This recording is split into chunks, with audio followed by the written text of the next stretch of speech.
முதல்ல இந்த கேடுகெட்ட ராதிகாவுக்கு சப்போர்ட் பண்ணிக்கிட்டு இருக்கிற கேடுகெட்ட வாசுகியை வீட்டை விட்டு துரத்தி விட்டா எல்லா பிரச்சனையும் முடிஞ்சிரும் அப்படின்னு நினைக்கிறவங்க கட்டாயம் இந்த வீடியோக்கு லைக் கொடுத்துருவீங்க அன்புறவுகளே. அடுத்து வரக்கூடிய எபிசோடுக்கான ப்ரொடிக்ஷன் தான் பார்க்க போகிறோம். ராதிகா பக்காவாக பிளான் பண்ணி மாப்பிள்ளை வீட்டுக்காரங்களை இந்த சம்மந்தமே வேணாம் அப்படின்னு சொல்லிட்டு ராதிகாவோட அப்பாவை ரொம்பவே கேவலமாக பேசிட்டு போயிடுறாங்க. ராதிகாவோட அப்பா தான் ரொம்பவே ஃபீல் பண்ணிகிட்டு இருக்கிறாங்க. இன்னொரு பக்கம் ராதிகாவுக்கும் ரொம்பவே சந்தோஷமாக இருக்குது. இனி எத்தனை மாப்பிள்ளை வந்தாலும் இந்த ஒரு ஃபோட்டோ போதும், வர எல்லாரையுமே துரத்தி விட்டுறலாம் அப்படின்னு சொல்லிட்டு சந்தோஷத்தில் பயங்கரமாக டான்ஸ் ஆடிட்டு இருக்கிறாங்க. இன்னொரு பக்கம் நம்ம தனம் பார்த்தீங்கன்னா கதிரேசன் எழுதின லெட்டரை படிச்சுட்டு ரொம்பவே ஃபீல் பண்ணுறாங்க. ரொம்பவே கண்கலங்கி தான் தனம் அந்த லெட்டரை படிச்சுட்ருக்குறாங்க. அப்போது தனத்தோட ஃப்ரெண்டு வராங்க இங்கே. என்ன தனம், என்ன படிச்சுட்ருக்குற, எதுக்காக இப்போ அழுதுட்ருக்குற அப்படின்னு கேட்கும்போது தனம் எல்லாத்தையுமே சொல்கிறாங்க. கதிரேசன் என் மேலே இவ்வளோ காதல் வச்சுருக்கிறாரு, அது தெரியாமல் நான் அவரை ரொம்பவே கஷ்டப்படுத்திட்டேன் அப்படின்னு சொல்லிட்டு சொல்கிறாங்க. தனத்தோட ஃப்ரெண்ட்ஸ் பார்த்திங்கன்னா தனத்துக்கிட்ட கதிரேசனுக்காக பேசுகிறாங்க. இப்போவாச்சும் புரிஞ்சுக்கிட்டியா தனம், கதிரேசன் உன் மேலே எவ்வளோ பாசம் வச்சுருக்கிறாரு அப்படின்னு சொல்லிட்டு இனியும் அந்த தம்பியை நீ கஷ்டப்படுத்தாத. சும்மா நீங்கள் கடமைக்கு புருஷன் பொண்டாட்டியாக இருக்காமல் நீங்கள் 2 பேருமே சந்தோஷமாக மனசு ஒத்து போய் வாழணும் அப்படின்னு சொல்லிட்டு சொல்கிறாங்க. தனம் கதிரேசனை பார்க்கலாம் அப்படின்னு சொல்லிட்டு கடைக்கு போகிறாங்க. கதிரேசன் ரொம்பவே பிஸியாக வேலை பார்த்துட்ருக்கிறாரு. தனம் வரவுமே பார்த்திங்கன்னா வேலையை விட்டுட்டு தனம் வாங்க தனம், இப்போ தான் வந்தீங்களா, இதனால சாப்பிட்றீங்களா அப்படின்னு சொல்லிட்டு கேர் பண்ணி பேசுகிறாரு. எங்கள் தனம் பார்த்திங்கன்னா அப்படியே நம்ம கதிரையே பார்த்துட்டே இருக்கிறாங்க. நம்ம கதிரேசனுக்கு ஒன்றுமே புரியலை. ஒருவேளை நம்ம மேலே கோவமாக இருப்பாங்களோ, இன்னுமா அந்த விஷயத்த நினச்சிக்கிட்டே இருக்கிறாங்க அப்படின்னு சொல்லிட்டு நம்ம கதிரேசன் இருந்துக்கிட்டு தனத்துக்கிட்ட மன்னிப்பு கேட்குறாங்க. ஏதோ தற்செயலாக அப்படி நடந்துருச்சு, வேணும்னா உங்கள் காலில் விழுந்து மன்னிப்பு கேட்கவா தனமா அப்படின்னு சொல்லிட்டு கேட்குறாங்க. கதிர், நீங்கள் தான் என்ன நடந்தது அப்படின்னு சொல்லிட்டு சொல்லி புரிய வச்சுட்டீங்க. இப்போது எனக்கு உங்கள் மேலே எந்த கோவமும் இல்லை, சும்மா தான் நான் உங்களை பார்க்குறேன் அப்படின்னு சொல்கிறாங்க. இல்லை, ஒரு மாதிரி பார்த்தீங்களா, அதான் கொஞ்சம் உள்ளுக்குள்ளே பயந்துட்டேன் அப்படின்னு சொல்லிட்டு சொல்கிறாங்க.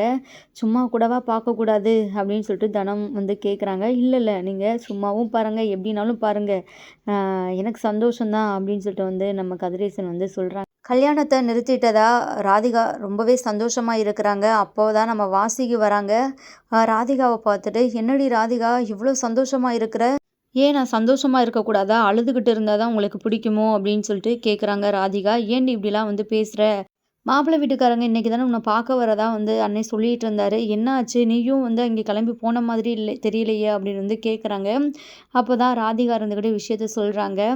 அத்தை, அந்த கல்யாணத்தையே நான் ஸ்டாப் பண்ணிட்டேன், வந்த வேகத்திலேயே பொண்ணு வேணாம் மண்ணு வேணாம் அப்படின்னு சொல்லிட்டு மாப்பிள்ளை வீட்டுக்காரங்க பார்த்தீங்கன்னா ரிட்டன் கிளம்பிட்டாங்க அப்படின்னு சொல்லிட்டு சொல்கிறாங்க. அதை கேட்ட வாசுகிக்கு ரொம்பவே அதிர்ச்சியாக இருக்குது. அப்படி என்னடி பண்ண, அங்கேயும் போல, இங்கே இருந்துக்கிட்டு அப்படின்னு என்ன பிளான் பண்ணி இந்த கல்யாணத்தை நிப்பாட்டின அப்படின்னு சொல்லிட்டு கேட்கும்போது ராதிகா விஷயத்த சொல்கிறாங்க. அது மட்டும் இல்லாமல் அந்த ஃபோட்டோவையுமே காட்டுறாங்க.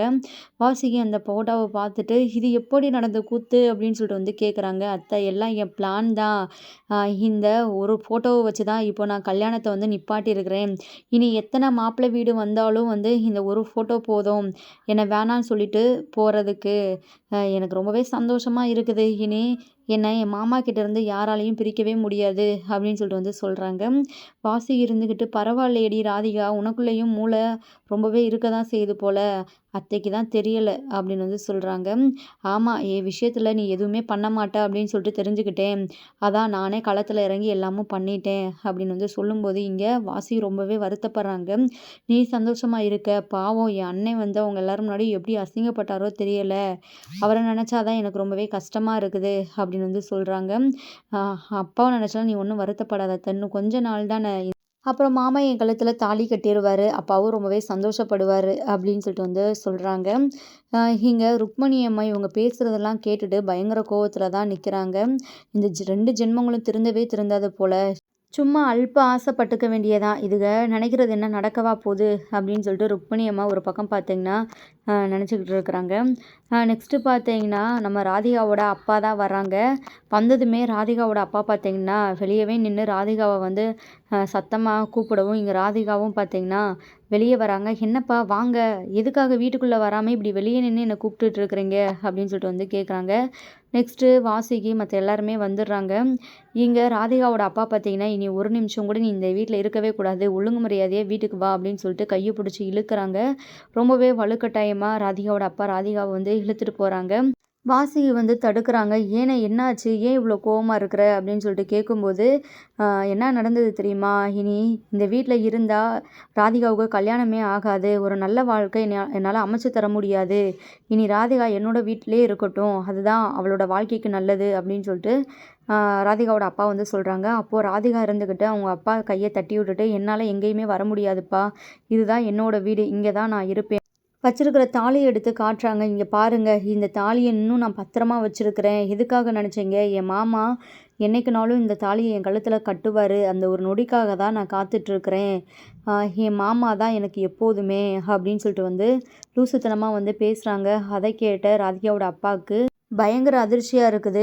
என் மனசு ஃபுல்லாக ஏன் கதிரேசன் மாமா மட்டும்தான்ப்பா இருக்கிறாரு. வேறு ஒருத்தனை என்னால் கல்யாணம் பண்ணவே முடியாது.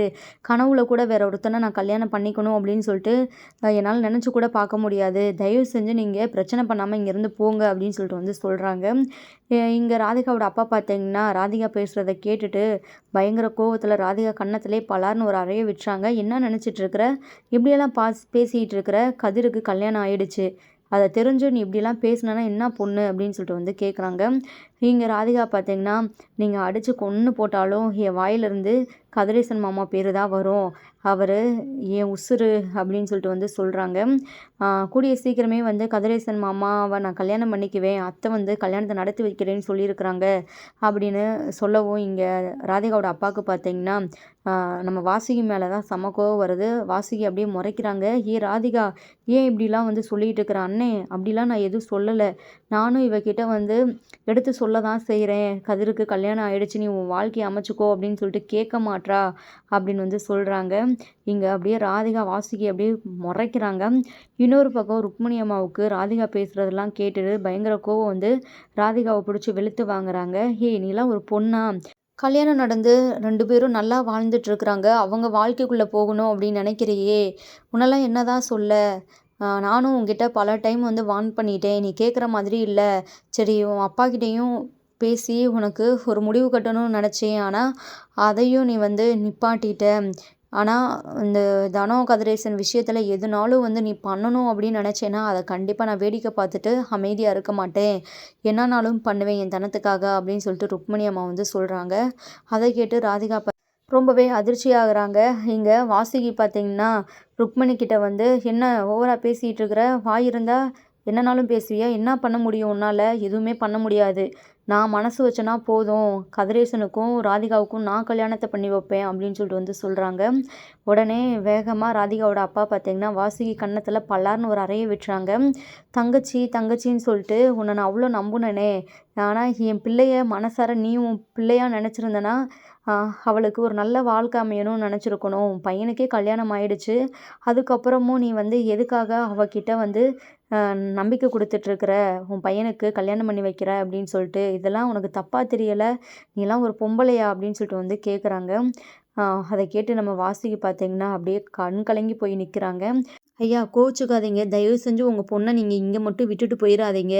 உங்கள் கூடவே வந்து இழுத்துட்டு போயிருங்க. உங்கள் வீட்டுக்கே வந்து கூட்டிகிட்டு போயிருங்க." அப்படின்னு சொல்லிட்டு நம்ம ருக்மிணி அம்மா வந்து சொல்கிறாங்க.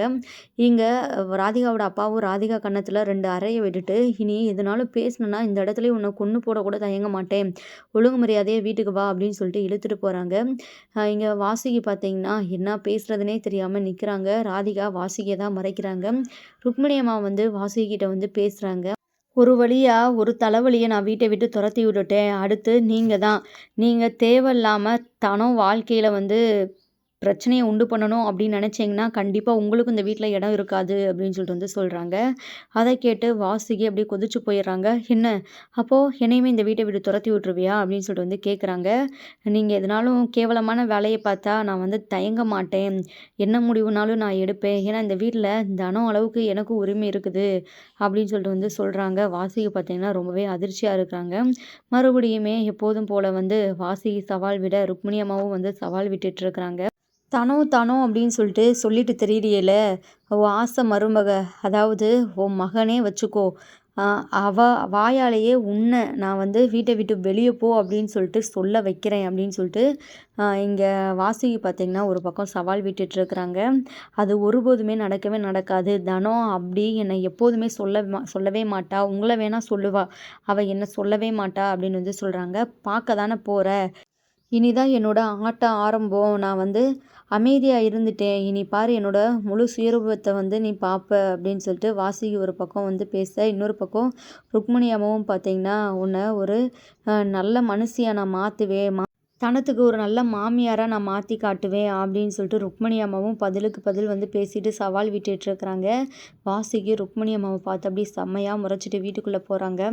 மரகதம் இருந்துக்கிட்டு என்னக்கா இந்த பொம்பளை இப்படியெல்லாம் வந்து பேசுது, தனத்தை வச்சே உன்னை வீட்டை விட்டு வெளியே துரத்தி விடுவேன் அப்படின்னு சொல்லிட்டு சொல்லுது இந்த பொம்பளை, என்னக்கா அப்படின்னு சொல்லிட்டு கேட்கும்போது, அது சொன்னால் அது நடந்துருமா மரகதம், தனம் எப்போதுமே அப்படி ஒரு விஷயத்த பண்ணவே மாட்டா அப்படின்னு சொல்லிட்டு ரொம்பவே நம்பிக்கையாக வந்து ருக்மிணி அம்மா வந்து பேசுகிறாங்க.